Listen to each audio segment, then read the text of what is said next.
Meu nome é Eduardo Jorge, eu sou neurologista pediátrico e neurofisiologista do Hospital Universitário Pedro Ernesto, da Universidade Estadual do Rio de Janeiro, e coordenador do ESSE, Ética, Saúde, Segurança e Educação do Mundo Digital.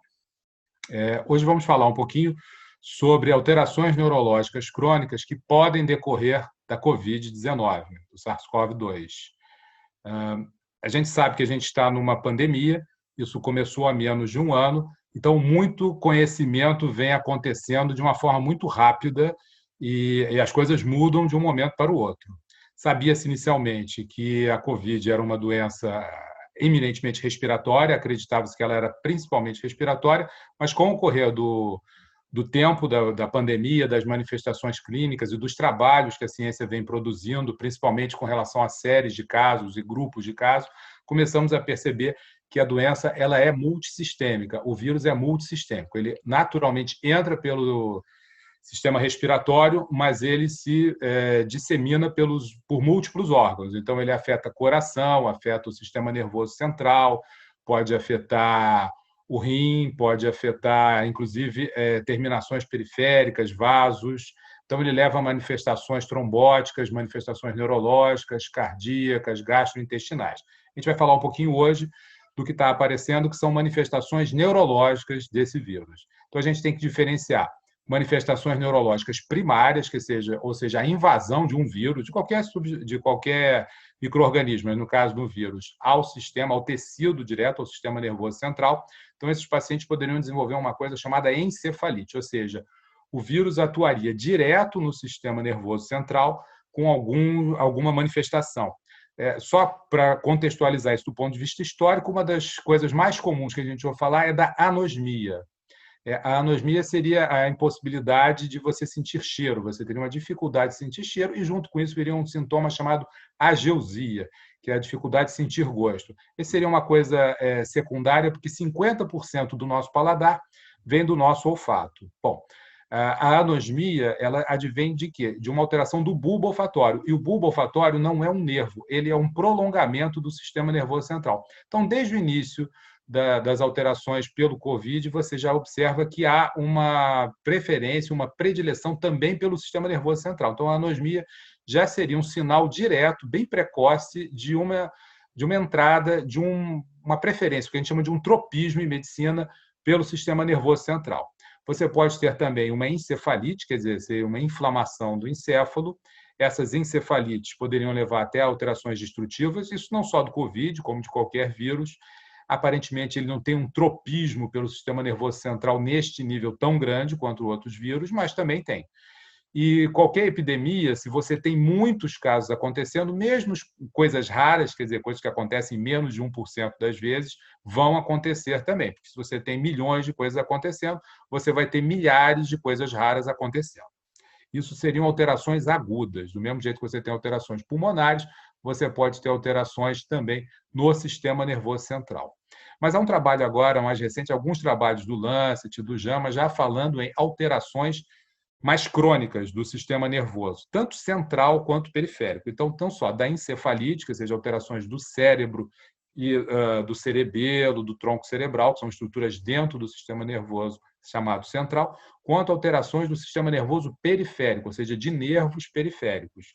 Então, aparentemente, o vírus, ou direta ou indiretamente, poderia causar alterações crônicas, que a gente ainda não sabe se serão alterações sequelares, ou seja, alterações que vão durar para sempre. Sempre que a gente usar o termo sequela, a gente se preocupa um pouco, porque são manifestações que serão crônicas. Elas podem até melhorar, mas elas vão ser para o resto da vida.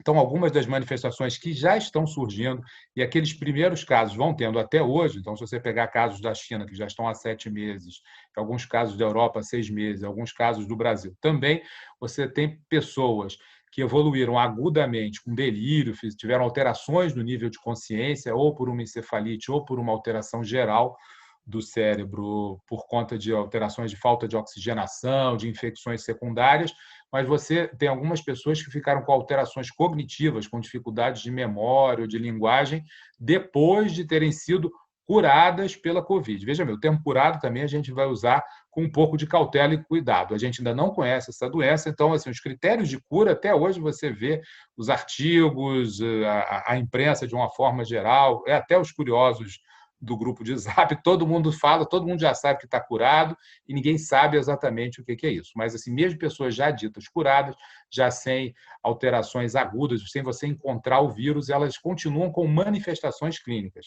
Algumas clássicas, essas de cognição que eu falei, que seriam do sistema nervoso central, e algumas do sistema nervoso periférico. Talvez uma das mais comuns sejam formigamentos, que nós chamamos, do ponto de vista médico, de paraestesias ou parestesias.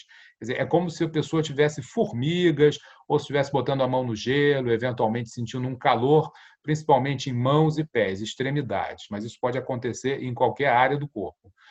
Então, essas parestesias serão por alterações do nervo periférico. Ninguém sabe também, de novo, se diretamente pelo próprio Covid ou se por alterações sistêmicas que levem a alterações do funcionamento do sistema nervoso periférico. Uma das causas mais comuns disso é o diabetes. Então, diabetes afeta o sistema corporal inteiro, inclusive o nervo periférico. Possivelmente, as alterações pelo Covid podem levar a isso. Ainda em termos de sequelas do sistema nervoso central, algumas manifestações agudas de qualquer quadro viral podem levar a lesões destrutivas do cérebro ou de áreas do sistema nervoso central. Isso chama encefalite. Nesses artigos do Lancet, principalmente, você tem uma coisa chamada encefalomielite aguda desmielinizante. Quer dizer, o vírus provocaria uma alteração imunológica importante e áreas do sistema nervoso central perderiam a mielina. A mielina é uma capa é uma substância que funciona como uma fita isolante dentro dos neurônios. Eu mal comparando isso, um isolamento da atividade elétrica, facilitando a transmissão entre sinapses. Essa desmielinização leva a graves sequelas motoras, sensitivas e mesmo psiquiátricas, né? Algumas manifestações dessas, dependendo da área que for acometida. Então, essas desmielinizações seguramente acontecerão em pacientes com encefalite pelo Covid. Elas acontecem por encefalite por qualquer quadro viral. O Covid é um quadro viral. Se ele afetar o sistema nervoso central, vai funcionar igual aos outros. O artigo mesmo cita que, antigamente, em determinados locais, eles tinham um quadro por mês, e agora estão vendo um quadro por semana. Então, quer dizer, multiplicou por 4 a incidência disso em grupos americanos que estudam muito isso. Provavelmente isso está relacionado à pandemia. A gente não tem notícia de nenhum quadro lá na Califórnia, de nenhuma outra manifestação viral tão importante quanto a Covid. Aqui no Brasil, a gente vem tendo relatos esporádicos, ainda não juntou isso. Existem alguns estudos multicêntricos no Rio de Janeiro, a gente tem um grupo em São Paulo também. Provavelmente, há algum tempo, a gente vai estar juntando todos esses dados e ter um estudo multicêntrico aqui também.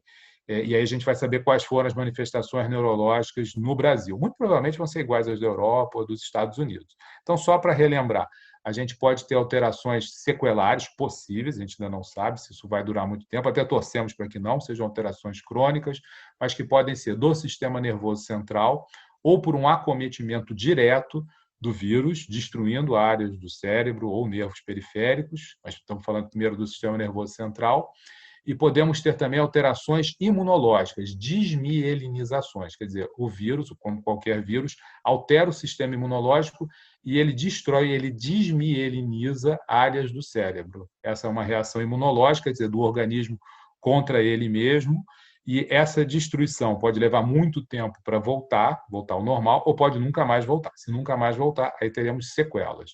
Então, lembrando, as manifestações podem ser motoras, podem ser sensitivas audição, visão, e você pode ter alterações psiquiátricas também, alterações na cognição, déficits de memória, na linguagem, e, eventualmente até crises convulsivas. Isso tudo são coisas anedóticas, esporádicas. A gente ainda não sabe a incidência disso. Sabe que existe, o quanto que isso vai acontecer a gente não sabe. Na verdade, a gente não sabe nem quantos casos de Covid nós temos.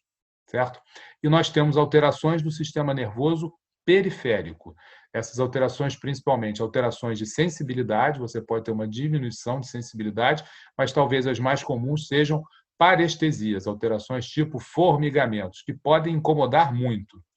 E, para arrematar, existe uma alteração possível que são com a dor crônica. A gente tem um exemplo no Brasil do chikungunya, vários pacientes evoluem com dor crônica, existe uma possibilidade de alguns pacientes com Covid evoluírem dessa forma. Isso a gente ainda não sabe, há relatos esporádicos, mas assim, não tem nada fechado ainda. Então, é um outro tipo de alteração de sistema nervoso periférico. A dor crônica é uma manifestação habitualmente sequelar, é uma coisa complicada, atrapalha muito a qualidade de vida da pessoa, pode atrapalhar essa pessoa no trabalho, então a gente tem que observar. Basicamente é isso, a gente ainda não sabe que tipo de sequelas a gente vai ter, consequentemente, nós não temos ainda nenhum tipo de tratamento específico para isso.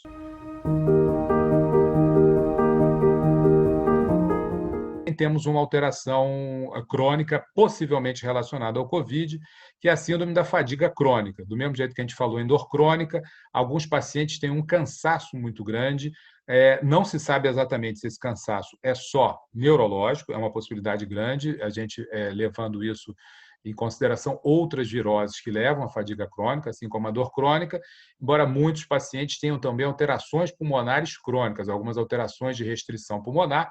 Então, a gente não sabe se isso é simplesmente pulmonar, se isso é uma coisa neurológica, ou o que é mais provável, você ter uma manifestação neurológica associada a uma manifestação pulmonar. Quer dizer, o paciente tem uma restrição pulmonar, tem uma dificuldade, já tem um cansaço crônico associado eventualmente à depressão, à dor crônica, então ele tem uma sensação, se você já tem um problema X, por conta do problema pulmonar, você aumenta, você potencializa isso com as alterações neurológicas.